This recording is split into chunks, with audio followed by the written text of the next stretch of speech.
आपको शायद याद नहीं मेरा नाम सलाहुद्दीन सलाहुद्दीन সালাউদ্দিন আইয়ুবী পৃথিবীর একমাত্র মুসলিম সেনাপতি, যার প্রশংসা পৃথিবীর প্রত্যেকটি ধর্মের মানুষরাই করে থাকে। মুফতি ইসমাইল ম্যানক তার কবিতায় বলেন, ১০০ বছরের ইতিহাসে মুসলিম বিশ্বের শত কোটি মানুষের জন্ম হয়েছে, কোটি কোটি ঘরে মিলাদ হয়েছে, ফিলিস্তিনবাসীদের জন্য মোনাজাত হয়েছে, অগণিত ওয়াজ মাহফিলে ইসরায়েলের বিরুদ্ধে গর্জন উঠেছে, হজ আর ইজতেমার মাঠে হতবাগা ফিলিস্তিনিদের জন্য কান্নার মাতম হয়েছে, জাতিসংঘের অধিবেশনে আলোচনা হয়েছে, দেশে দেশে মুসলিমরা ব্যানার ফেস্টুন দিয়ে রাজপথে দাঁড়িয়ে প্রতিবাদ জানিয়েছে, ফেসবুকের প্রোফাইল পরিবর্তন করেছে, তাদের নেতারা অগ্নিঝরা জ্বালাময়ী বক্তব্য দিয়েছে। কিন্তু এই ১০০ বছরের ইতিহাসে হতভাগ্য মুসলিমদের ঘরে একজন সালাউদ্দিন আইয়ুবীর জন্ম হয়নি। এই ১০০ বছরের ইতিহাসে ঐক্যহীন মুসলিম জাতি একদিনের জন্য ঐক্যবদ্ধ হতে পারেনি শুধুমাত্র একটি সালাউদ্দিনের অভাবে।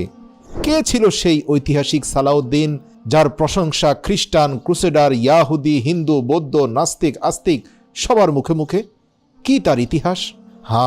তিনি সেই সাহসী ও নির্ভীক মুসলিম কমান্ডার, যিনি বলেছিলেন, জেরুজালেম যতদিন ক্রুসেডারদের দখলে ততদিন আমি কি করে আনন্দ করতে পারি, আমি কি করে তৃপ্তি সহকারী উদরপূর্তি করতে পারি, আমি কি করে রাতের বেলায় শান্তিতে ঘুমাতে পারি। প্রিয় দর্শক, আজ সেই ঐতিহাসিক সকল ধর্মের মানুষদের কাছে বীর খেতাব পাওয়া সেই সালাউদ্দিন আইয়ুবীর ইতিহাস তুলে ধরব, যিনি মাত্র ৬০ বছর বয়সে এমন কিছু অর্জন করেছেন যা বর্তমান জামানার মুসলিম গত ৩০০ বছরেও করতে পারেনি। ফিলিস্তিনি মুসলিমদের অধিকার প্রতিষ্ঠা করার জন্য তিনি ছিলেন মুসলিম বিশ্বের একজন অকুতভয় বীর সেনানী, যার দৃঢ়তা ছাড়িয়ে গিয়েছিল পর্বতের উচ্চতাকেও। তিনি ছিলেন ক্রুসেডারদের জম, যার নেতৃত্বে মুসলিমদের পবিত্র স্থান বাইতুল মুকাদ্দাস প্রায় ১০০ বছর পর খ্রিস্টানদের হাত থেকে দখলমুক্ত হয়েছিল।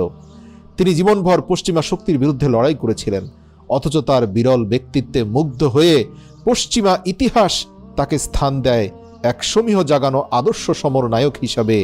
আজও পশ্চিমা বিশ্বে তাকে নিয়ে নাটক, সিনেমা নির্মাণ হয়, এমনকি পশ্চিমা অনেক সেনাপতিরা সালাউদ্দিনকে অনুসরণ করেন, আর তাকে পশ্চিমারা অভিহিত করেছে দ্য গ্রেট স্যালাডিন নামে। তাকে পশ্চিমারা বাইতুল মুকাদ্দাসের ত্রাণকর্তাও বলে থাকেন। প্রিয় দর্শক, বাগদাদে একজন বিখ্যাত কাঠ মিস্ত্রি বাস করতেন। তিনি আখরোট কাঠের সাহায্যে এক চমৎকার জাঁকজমকপূর্ণ কারুকার্য খচিত মিম্বার নির্মাণ করেছিলেন, যার সৌন্দর্য সবাইকে মুগ্ধ করেছিল। যখনই কেউ বাগদাদ ভ্রমণ করত, তখন শহরের মধ্যে সেই কাঠমিস্ত্রির সন্ধান করত তারা।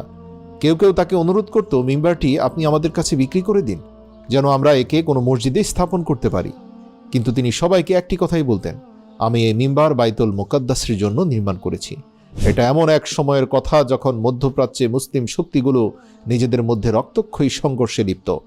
এক সময়কার জৌলুস হারিয়ে তখন নিভু নিভু আব্বাসীয় খেলাফত, নিভে যাচ্ছিল মিশরের প্রতিষ্ঠিত ফাতেমীয় খেলাফত। তারা যতটা না খ্রিস্টানদের বিরুদ্ধে লড়ছিল, তার থেকে বেশি নিজেদের অভ্যন্তরীণ কোন্দলের মধ্যে লড়াই করছিল, যেমন ফাতেমীয়রা আব্বাসীয়দের বিরুদ্ধে, আব্বাসীয়রা ফাতিমিদের বিরুদ্ধে। এই অভ্যন্তরীণ সংঘাত, ষড়যন্ত্র এবং মতানৈক্য মুসলিমদেরকে পতনের দ্বার প্রান্তে নিয়ে গিয়েছিল। এমনকি এককালের পরাক্রমশালী মুসলিম সেলজুক সাম্রাজ্য আস্তে আস্তে দুর্বল হয়ে পড়েছিল। এছাড়াও মধ্যপ্রাচ্য জুড়ে বহু মুসলিম শাসনের উত্থান পুরো মধ্যপ্রাচ্যের নেতৃত্বকে একদম দুর্বল করে দিয়েছিল। অভ্যন্তরীণ সংঘাত, সংঘর্ষ, কুন্দল, মাসালা, ফিরকাবাজি, বলা যায় পুরো মুসলিম জাতি ছিল ঐক্যহীন বিভক্ত এক জনগোষ্ঠীর মতো। আর এরই সুযোগ গ্রহণ করে খ্রিস্টানরা ১০৯৫ সালে কুবস আরাবানের আহ্বানে ১০ লক্ষ সৈন্যের এক বিশাল ক্রুসেড বাহিনী প্রস্তুত করে সেনাবাহিনী কুবস, এবং তিনি জেরুজালেম অভিমুখে যাত্রা শুরু করেন। পথিমধ্যে বহু যুদ্ধে জয় পরাজয় হলেও তাদের সামনে কোনো মুসলিম টিকতে পারেনি, এবং ১০৯৯ সালে সমগ্র সিরিয়া ও ফিলিস্তিন দখল করে নেয় তারা। অতঃপর ৭ জুন জেরুজালেমে বাইতুল মুকাদ্দাস অবরোধ করে এবং ১৫ জুলাই শহরে প্রবেশ করে। আর এর মধ্য দিয়ে পবিত্র ভূমি আল কুবসে ৪৬২ বছরের মুসলিম শাসনের সমাপ্তি ঘটে। সেদিন ক্রুসেডাররা জেরুজালেমের রক্তের বন্যা বইয়ে দিয়েছিল। কি নারী, কি পুরুষ, যত মুসলিম সামনে পেয়েছে, শিশু সামনে পেয়েছে, বৃদ্ধ পেয়েছে, যাকে পেয়েছে তাকেই তারা হত্যা করেছে। আর এভাবে রক্তের উপর দাঁড়িয়ে ইউরোপীয়রা প্রতিষ্ঠা করে কিংডম অফ জেরুজালেম। মুসলিম ও ইয়াহুদিদের উপর চলতে থাকে অকথ্য নির্যাতন। ক্রুসেডারদের প্রতি ছিল পোপের নিরবিচ্ছিন্ন সমর্থন, আর ইউরোপের সকল রাজাদের সম্মিলিত সহযোগিতা। অন্যদিকে মুসলিমরা ছিল ঐক্যহীন, পরস্পর সংঘাতে লিপ্ত। ফলে প্রায় 100 বছরের জন্য খ্রিস্টানদের হাতে জিম্মি হয়ে যায় জেরুজালেম। এই 100 বছরে একটি দিনের জন্য আজানের ধ্বনি উচ্চারিত হয়নি ইসলামের প্রথম কিবলা বাইতুল মাকদিসে। তথাপি প্রতিটি মুসলিমের স্বপ্ন ছিল একদিন তারা বাইতুল মাকদিসে অধিকার ফিরে পাবেন। ব্যতিক্রম ছিলেন না ওই যে বাগদাদের সেই কাঠমিস্ত্রিও। তিনিও অতিথিদেরকে বলতেন, নিশ্চয়ই একদিন কোনো মহান ব্যক্তির আবির্ভাব ঘটবে যিনি জেরুজালেম পুনরুদ্ধার করবেন। আমার এই কারুকার্যখচিত মিম্বার তার যোগ্য ব্যক্তির সন্ধান খুঁজে পাবে। কারুকার্যময় সেই মিম্বারের গল্প ছড়িয়ে পড়ে চারদিকে। দূরের এক শহরে 7 থেকে 8 বছরের এক বালকের কানেও পৌঁছে যায় বাগদাদের সেই বৃদ্ধ মিস্ত্রি আর তার আবেগ মেশানো মিম্বারের কথা। আর তখনকার প্রতিটি বালকের মতো সেও জানত জেরুজালেমে মুসলিমদের উপর বর্বরচিত হত্যাকাণ্ডের ঘটনা। বালকটি সেদিন আপন মনে প্রতিজ্ঞা করেছিল সে একদিন বৃদ্ধ মানুষটির স্বপ্ন পূরণ করবে। অতটুকুন বয়সে সে জীবনের লক্ষ্য নির্ধারণ করেছিল। সে বলেছিল, আমি একদিন জেরুজালেম জয় করব। সেই বালকটির নাম কি ছিল জানেন? তিনি হচ্ছেন দ্য গ্রেট সালাউদ্দিন। সালাউদ্দিন আইয়ুবী রহমতুল্লাহ আলাই, ইতিহাসে যার নাম স্বর্ণাক্ষরে লেখা রয়েছে। সালাউদ্দিন তিরকিত শহরে জন্মগ্রহণ করেন। তার পিতা নাজিমুদ্দিন আইয়ুব ছিলেন কুর্দি বংশোদ্ভূত একজন শাসক। তবে বাল্যকালে সালাউদ্দিনের সামরিক বিষয়ে হাতেখড়ি হয় চাচা আসাদউদ্দিন এর হাত ধরে। সালাউদ্দিন যখন বেড়ে ওঠেন তখন এক বীরপুরুষ হয়ে বেড়ে ওঠেন। একজন সাধারণ সেনা থেকে তিনি হয়ে উঠেছিলেন অসাধারণ সামরিক ব্যক্তিত্ব ও দক্ষ শাসক এবং প্রচণ্ড ধৈর্যশীল। তার ব্যক্তিত্বের অন্যতম বৈশিষ্ট্য ছিল তিনি প্রতিশ্রুতির ব্যাপারে খুবই মজবুত ছিলেন। আর এ কথা খ্রিস্টানরাও স্বীকার করেছে। এমনকি আজ পর্যন্ত খ্রিস্টানদের ইতিহাসে সালাউদ্দিনের ব্যাপারে যখনই কথা আসে তখন তারা নিজেরাই স্বীকার করে যে তারাই ছিল প্রতিশ্রুতি লঙ্ঘনকারী, সালাউদ্দিন ছিল প্রতিশ্রুতি পালনকারী। যাই হোক, ইতিহাসে একজন সালাউদ্দিন আইয়ুবী এর উত্থানের সবচেয়ে বড় ভূমিকা রেখেছিল আরেকজন মহান সমরনায়ক নুরুদ্দিন জেঙ্কি রহমতুল্লাহ আলাই।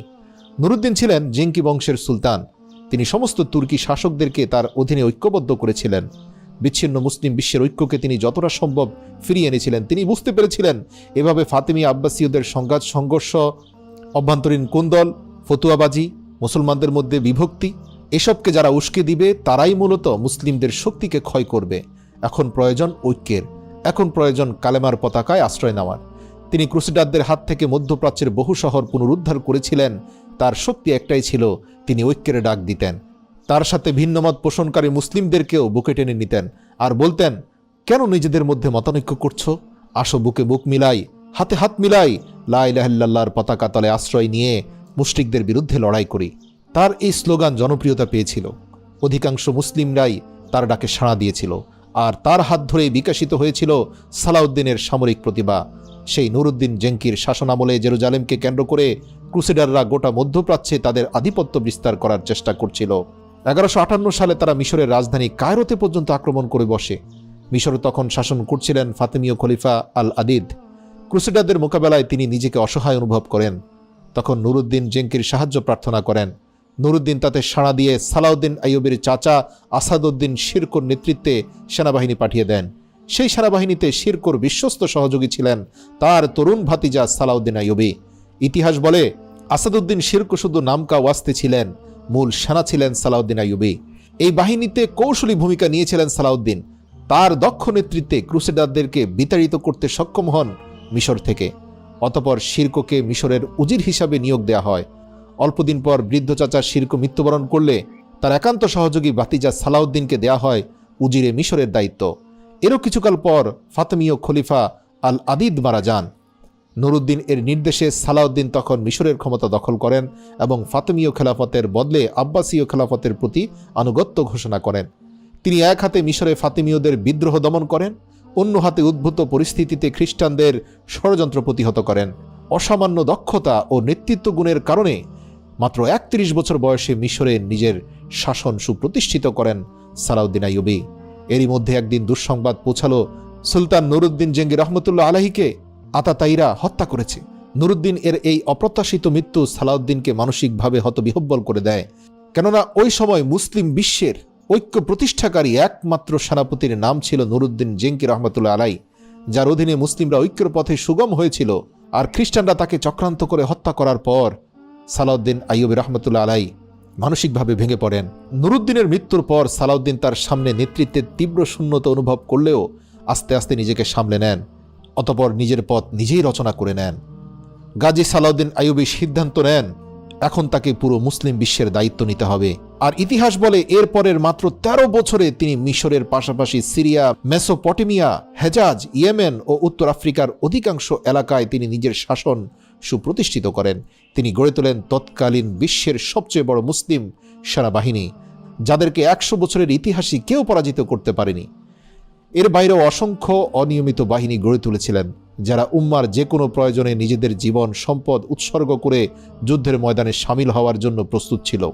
সালাউদ্দিনের সকল সামরিক তৎপরতার চূড়ান্ত লক্ষ্য ছিল ক্রুসেডারদের হাত থেকে মুসলিমদের প্রথম কিবলা বাইতুল মাকদিস তথা জেরুজালেমকে পুনরুদ্ধার করা। তবে কুষ্ঠরোগে আক্রান্ত জেরুজালেমের রাজা চতুর্থ বলরুইন যতদিন বেঁচে ছিলেন ততদিন সালাউদ্দিন জেরুজালেম আক্রমণ করেননি। বলরুইন বুঝতে পেরেছিলেন সালাউদ্দিন আক্রমণ করলে জেরুজালেমে ১ মিনিটও তিনি ধরে রাখতে পারবেন না। তাই তিনি আগ বাড়িয়ে সালাউদ্দিনের কাছে গিয়ে হাত জোড় করে মুসলিমদের নিরাপত্তার নিশ্চয়তা দিয়ে সালাউদ্দিনের সাথে শান্তি চুক্তি করেছিলেন এবং তিনি যতদিন বেঁচে ছিলেন এই চুক্তির প্রতি শ্রদ্ধাশীল ছিলেন। প্রতি মাসে এসে মুসলিমদের বিভিন্ন তথ্য তিনি প্রকাশ করে যেতেন সালাউদ্দিনের কাছে এবং বলতেন মুসলিমদের অধিকারের কোনো ক্ষতি হচ্ছে না। এমনকি সালাউদ্দিনের গোয়েন্দা বাহিনী সেখানে উপস্থিত থেকে পর্যবেক্ষণ করত যে মুসলিমদের সাথে কোনো খারাপ ব্যবহার হয় কিনা। যতদিন বলরুইন বেঁচে ছিলেন ততদিন মুসলিমরা জেরুজালেমে শান্তিতেই ছিল। বলরুইনের শেষ জীবনে ক্রুসেডারদের একজন জেনারেল রেনল্ট অফ শাকিলন মুসলিমদের একটি কাফেলায় হামলা করে ব্যাপক হত্যাযজ্ঞ চালায়। খবর পেয়ে বিশাল বাহিনী নিয়ে সুলতান সালাউদ্দিন আইয়ুবী জেরুজালেম অভিমুখে রওনা হন। কিন্তু রাজা চতুর্থ বলরুইন সালাউদ্দিনের সামনে সেই চুক্তিভঙ্গকারী রেনল্ডকে মারপিট করে বন্দী করে সালাউদ্দিনের কাছে দুঃখ প্রকাশ করে বলেন যে আমি শান্তি চাই, যে অন্যায় করেছে তাকে বন্দী করেছি, আপনি যেভাবে শাস্তি দিতে বলেন সেভাবেই শাস্তি দেব। সালাউদ্দিন তার অনুরোধ মেনে নিয়ে ফিরে যান এবং বলেন তাকে বন্দী রাখার জন্য। এই ঘটনার অল্পকাল পরে চতুর্থ বলরুইন মারা যান। তার মৃত্যুর ১ বছর পর জেরুজালেমের সিংহাসনে বসেন গাই অফ লুসিগনার। ক্ষমতায় বসেই তিনি বিশ্বাসঘাতক রেনল্ট অফ শাকিলনকে মুক্ত করে দেন। আর রেনল্ট তার মুসলিম বিদ্বেষ প্রদর্শন করতে এতটুকু দেরি করেনি। পুনরায় সে চুক্তি লঙ্ঘন করে মুসলিম অধ্যুষিত এলাকায় হামলা করে এবং নির্বিচারে মুসলিমদের উপর হত্যাযজ্ঞ চালায়। এমনকি তারা সালাউদ্দিনের বোনকেও হত্যা করে। সুলতান সালাউদ্দিনের কাছে যখন এই সংবাদ পৌঁছায় তখন তিনি তার সেনাবাহিনী নিয়ে জেরুজালেম অভিমুখে অগ্রসর হন। তিনি জানতেন এবার যুদ্ধের প্রস্তুতি নিয়েই ক্রুসেডাররা চুক্তি লঙ্ঘন করেছে, সুতরাং তিনিও যুদ্ধের সর্বোচ্চ প্রস্তুতি নিয়েই এগিয়ে যান। ১১৮৭ সালের ৪ জুলাই জেরুজালেমের নিকটস্থ হিত্তিন নামক স্থানে সালাউদ্দিনের মুখোমুখি হয় ক্রুসেডারদের সবচেয়ে বড় বাহিনী। ৩০,০০০ আইয়ুবী সেনার বিপরীতে ছিল ৫০,০০০ ক্রুসেডার। আর ক্রুসেডারদের সম্মিলিত এই বাহিনীর সর্বোচ্চ কমান্ডার ছিলেন জেরুজালেমের রাজা গাই অফ লুসিগনার। তবে যুদ্ধক্ষেত্রে পৌঁছানোর আগেই ক্রুসেডাররা হেরে গিয়েছিল কৌশলী সালাউদ্দিনের কাছে। এর কারণ ছিল হিত্তিনে উত্তপ্ত মরুভূমিতে মানুষের বেঁচে থাকার জন্য অসংখ্য পানির কূপ ছিল। তো আগেভাগে গিয়ে সেগুলো দখল করে ফেলেছিলেন সালাউদ্দিন আইয়ুবী। এমনকি যেগুলো দখল করতে পারেননি সেগুলো ধ্বংস করে দেন, যার ফলে উত্তপ্ত মরুভূমি হিত্তিনে পৌঁছে পানির অভাবে খ্রিস্টান সেনারা এতটাই দুর্বল হয়ে পড়ে যে আইয়ুবী সেনাদের বিরুদ্ধে অস্ত্র তুলে ধরার মতো শক্তিও তাদের অবশিষ্ট ছিল না। ফলে নিজেদের কোনো ক্ষয়ক্ষতি ছাড়াই আইয়ুবী বাহিনী ক্রুসেডারদেরকে মাটির সাথে মিশিয়ে দেন। ৫০,০০০ খ্রিস্টান যোদ্ধার মধ্যে মাত্র ৩,০০০ সেনা পালাতে সক্ষম হয়, বাকিদেরকে বন্দী ও হত্যা করা হয়। অতঃপর বন্দী রাজা ও কমান্ডারদেরকে সালাউদ্দিনের সামনে আনা হয়। সালাউদ্দিন তার চিরাচরিত ঔদার্যের নিদর্শন হিসাবে তৃষ্ণায় কাতর রাজা গাই অফ লুসিগনারের হাতে বরফ মিশানো বিশুদ্ধ পানির পাত্র তুলে দেন। বিব্রত গাই অফ লুসিগনার তা পান না করে বরং রোনাল্ডের দিকে এগিয়ে দেন। রেনল্ড নির্লজ্জের মতো তা গিলতে শুরু করে। অতঃপর সালাউদ্দিন রেনল্ডকে চুক্তি লঙ্ঘনকারী ও বিশ্বাসঘাতক হিসাবে অভিযুক্ত করেন এবং সাথে সাথে মাথা থেকে তার মস্তক আলাদা করে দেন। এমনকি রেনল্ডের সাথে যারা যারা বিশ্বাসঘাতকতায় লিপ্ত ছিল এদের প্রত্যেকের শিরচ্ছেদ করা হয়। সে সময় ফিলিস্তিনের রাজা গাই অফ লুসিগনারও নিশ্চিত ছিল যে সালাউদ্দিন হয়তো তারও মাথাটা বিচ্ছিন্ন করে দিবেন, তাই তিনি চোখ বন্ধ করে ফেলেন। সালাউদ্দিন তাকে অভয় দিয়ে বলেন, একজন রাজা কখনো অপর রাজাকে হত্যা করে না। রেনল্ডকে হত্যা করেছি কারণ সে বিশ্বাসঘাতকতার সকল সীমা অতিক্রম করেছে। অতঃপর তিনি গাই অফ লুসিগনারকে বন্দী করেন এবং পরবর্তীতে তাকে সত্য সাপেক্ষে মুক্ত করে দেন। তার কাছ থেকে প্রতিশ্রুতি নেন তিনি কখনোই আর সেনাবাহিনীর হয়ে কাজ করবেন না, একজন সাধারণ মানুষের মতো জীবনযাপন করবেন। যাই হোক, বীরত্বের সাথে এই যুদ্ধে নিরঙ্কুশ বিজয়ের পর সালাউদ্দিন ধাপে ধাপে তার চূড়ান্ত লক্ষ্যের দিকে অগ্রসর হন। ক্রুসেডারদের মূল বাহিনীর পরাজয়ের পর মুসলিম ফৌজের সামনে নিকটস্থ সব শহর আর দুর্গের পথ খুলে গিয়েছিল। আইয়ুবী সেনারা একে একে টাইবেরিয়াস, গাজা সহ আরও বিভিন্ন এলাকা দখল করে নেয়। মাত্র এক সপ্তাহের মধ্যে ছোট বড় মিলিয়ে 52টি শহর মুসলিমদের দখলে চলে আসে। অতঃপর তারা রওনা হন শত বছর ধরে মুসলিমদের রক্ত আর অশ্রু ভেজা সেই বাইতুল মাকদিস, সেই জেরুজালেম জয়ের উদ্দেশ্যে। 1187 সালের 20 সেপ্টেম্বর আইয়ুবী সেনারা জেরুজালেম অবরোধ করেন। দুর্গের ভেতর থেকে তখন শক্ত অবস্থান গ্রহণ করেন ইবিলিনের শাসক বেলিয়ান। তিনি আইয়ুবী সেনাবাহিনীকে দুর্গের বাইরে বেশ কয়েকদিন আটকে রাখতে সমর্থ হন। সালাউদ্দিন মিনজানিক যন্ত্রের সাহায্যে বড় বড় পাথর ছুঁড়ে দুর্গের প্রাচীর ভেঙে ফেলার চেষ্টা করেন, কিন্তু এই প্রাচীর এতটাই মজবুত ছিল যে তা পাহাড়ের মতো দাঁড়িয়ে থাকে। তবে শেষ পর্যন্ত উত্তর দিকে এমন একটা দেয়ালের খোঁজ পান যেটা কিছুটা দুর্বল ছিল। ঠিক ওই নির্দিষ্ট জায়গায় হামলা করেন সালাউদ্দিন এবং পরস্পর হামলায় দুর্বল দেয়ালটা ভেঙে পড়ে। ওপারে থাকা খ্রিস্টান সেনাপতি বেওলিনের নেতৃত্বে তার সেনারা সেখানে প্রাণপণ প্রতিরোধ গড়ে তোলেন এবং অকাতরে জীবন দিতে থাকে। তবে বেলিয়ন জানতেন তিনি শেষ রক্ষা করতে পারবেন না জেরুজালেমকে। তাই তিনি সালাউদ্দিন আইয়ুবের কাছে শর্ত সাপেক্ষে আত্মসমর্পণের প্রস্তাব দেন। তিনি বলেন, আমাদের সকল সেনা ও সাধারণ নাগরিককে নিরাপদে শহর ত্যাগ করতে দিতে হবে, নইলে আমরা এই শহরের সব কিছু ধ্বংস করে দেব, এমনকি আমাদের হাতে বন্দী 5000 মুসলিমকে হত্যা করব। আর যদি আমাদেরকে নিরাপদে বের হতে দেওয়া হয় তাহলে আমরা মুক্তিপণ দেব, এই শহরের কোনো ফসল নষ্ট করব না, কোনো ঘরবাড়ি নষ্ট করব না, আর আমাদের হাতে বন্দী মুসলিমদেরকে মুক্ত করে দেব। সালাউদ্দিন বিনা বাক্য ব্যয়ে তার সকল শর্ত মেনে নেন, কেননা তিনি খ্রিস্টানদের উপর বদলা নিতে আসেননি। তিনি এসেছেন জুলুমের রাজত্ব থেকে ফিলিস্তিনের হিন্দু, মুসলিম, খ্রিস্টান সবাইকে মুক্ত করতে। তবে তরুণ কমান্ডার বেলিয়ন সালাউদ্দিন আইয়ুবীর ব্যাপারে আশ্বস্ত হতে পারছিলেন না। তিনি সংশয় প্রকাশ করে বলেন, খ্রিস্টান যোদ্ধারা এই দুর্গ জয় করার পর মুসলিমদেরকে নির্বিচারে হত্যা করেছিল। আজ আমরা আত্মসমর্পণের পর আপনিও কি খ্রিস্টানদেরকে নির্বিচারে হত্যা করবেন এই জেরুজালেমের মাটিতে? সালাউদ্দিন বলেন, আমি তো তোমাদের মতো নই, আমি সালাউদ্দিন আইয়ুবী আমি। ইতিহাসের পাতায় সালাউদ্দিন আইয়ুবের এই ডায়লগটা আজও রয়েছে, এমনকি খ্রিস্টানদের ইতিহাসেও রয়েছে। অতঃপর খ্রিস্টান সেনারা দুর্গ ত্যাগ করে। এই ঘটনার মধ্য দিয়ে জেরুজালেমের সমাপ্তি ঘটে ক্রুসেডারদের টানা 9 দশকের শাসন। ঠিক ওমর রাদিয়াল্লাহু তাআলা আনহুর মতো অসংখ্য খ্রিস্টানরা জেরুজালেম ত্যাগ করার সিদ্ধান্ত নিল। সালাউদ্দিন আইয়ুবের উদারতা, মহত্ব দেখে তারা তাদের মাতৃভূমি জেরুজালেমেই থেকে যায়। দীর্ঘ 88 বছর পর সেখানে উচ্চারিত হয় হাইয়া আলাস সালাহ, হাইয়া আলাল ফালাহ, আল্লাহু আকবার আজানের ধ্বনি। সালাউদ্দিন আইয়ুবী যতদিন বেঁচে ছিলেন ক্রুসেডাররা পুনরায় জেরুজালেম দখল করার চেষ্টা করেছে। এর মধ্যে উল্লেখযোগ্য ছিল রাজা রিচার্ডের মতো দুর্ধর্ষ কমান্ডার ইংল্যান্ড থেকে ছুটে আসেন ভাবসাব নিয়ে, কিন্তু সালাউদ্দিনের সামনে একদিনও টিকতে পারেননি, কচুকাটা হয়েছেন, মুখ থুবড়ে পড়ে তার পুরো সেনাবাহিনী। এছাড়াও পরবর্তী 30 বছরে অসংখ্য খ্রিস্টানরা হামলা করার চেষ্টা করেছিল, কিন্তু কেউ জেরুজালেমের ধারে কাছেও আসতে পারেনি। দূর থেকেই তাদেরকে প্রতিহত করা হয়। 1193 সালের 4 মার্চ সিরিয়ার দামেস্কে ইহলোক ত্যাগ করেন ইসলামের ইতিহাসের এই উজ্জ্বল নক্ষত্র।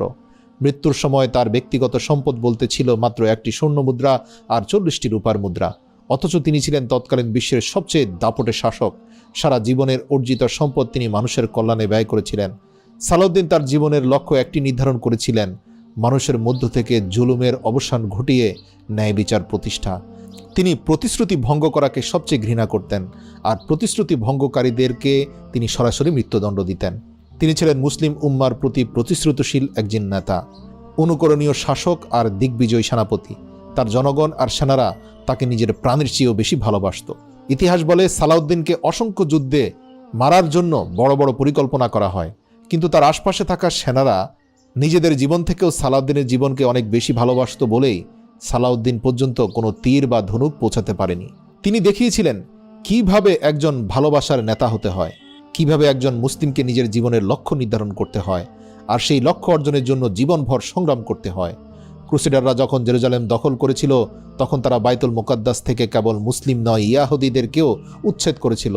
সালাউদ্দিন আইয়ুবী বাইতুল মুকাদ্দাস জয় করার পর সেখানে মুসলিমদের পাশাপাশি খ্রিস্টান আর ইয়াহুদীদেরকেও ধর্মীয় আচার পালনের পূর্ণ অধিকার দিয়েছিলেন।